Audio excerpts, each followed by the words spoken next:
Hello. तर आज ना मी साय काढले. खूप दिवसापासून मी साय जमवते तूप बनवण्यासाठी. तर आज म्हटलं आज बनवूयात. तर आज मी साय अर्धा एक तास आधीच बाहेर काढून ठेवली. एका भांड्यात घेतलं आणि त्याच्यामध्ये थंड पाणी टाकलं. तुम्ही बर्फाचं पाणीसुद्धा टाकू शकता. आणि मी मिक्सरचा वापर नाही करते, असंच फेटून घेते. तुम्ही रवीनीसुद्धा फेटू शकता, चमच्यानीसुद्धा होऊ शकतं. हे असं फेटून फेटून त्याचं लोणी वेगळं होणार आणि जे पाणी आहे ते वेगळं होणार. तर ही प्रोसेस मी आता फिरवून फिरवून घेते आणि त्याचं पाणी वेगळं करून घेते. आता इथे बघा लोणी वेगळं झालं आहे, दिसतं आहे किती फ्रेश आहे एकदम. ही 15 दिवसाची साय आहे माझी.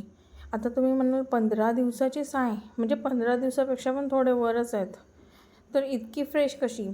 तर ना मी तुम्हाला एक टिप देते. तुम्ही जर साय जमवत असाल ना तर ती एका चांगल्या भांड्यात जमवा, एका डब्यातच जमवा झाकणवाल्या. आणि ते आपण जिथे फ्रीजरमध्ये ठेवतो म्हणजे जिथे बर्फ बनतो त्या भागामध्ये तो डब्बा स्टोअर करून ठेवा. अशाने ना ही साय पिवळी पडत नाही, त्याला काहीच असा वास येत नाही, जशीच्या तशी छान राहते. त्याच्यानंतर मी ते लोणी एका पॅनमध्ये घेतलं. ह्या तुम्ही ज्या पॅनमध्ये नेहमी बनवता तूप त्याच्यात घ्या. आणि बघा आता इथे सेपरेशन होतं आहे. जी बेरी असते ज्याला मलाईसुद्धा म्हणतात त्याचं आणि तुपाचं सेपरेशन व्हायला सुरुवात झाली आहे. बघा आता थोडं थोडं तूप कढायला सुरुवात झाली आहे.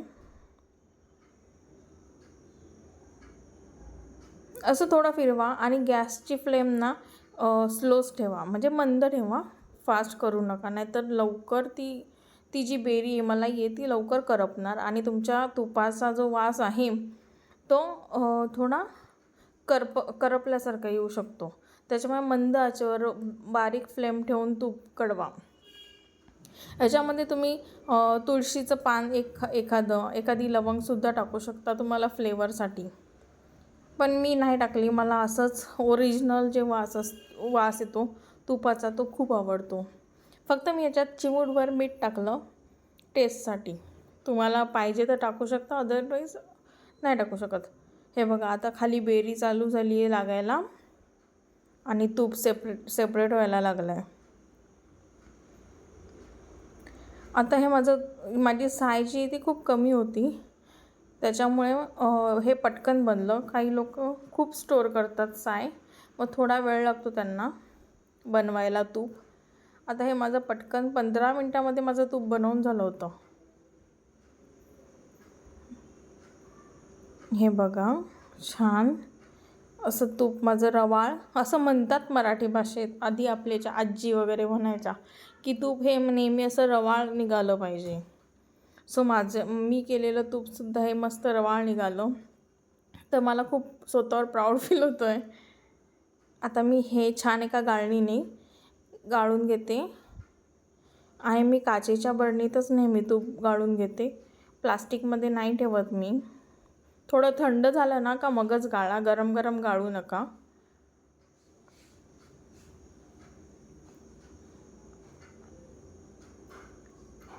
आता माझी साय थोडी कमी होती त्याच्यामुळे मला हे थोडंसं तूप निघालं आहे.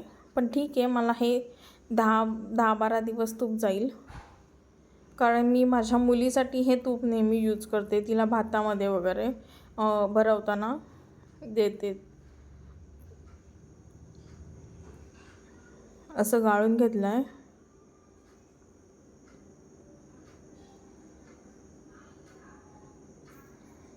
बघू शकता तुम्ही किती छान झालं आहे. तुम्ही पण बनवा आणि मला कमेंटमध्ये नक्की सांगा. बाय.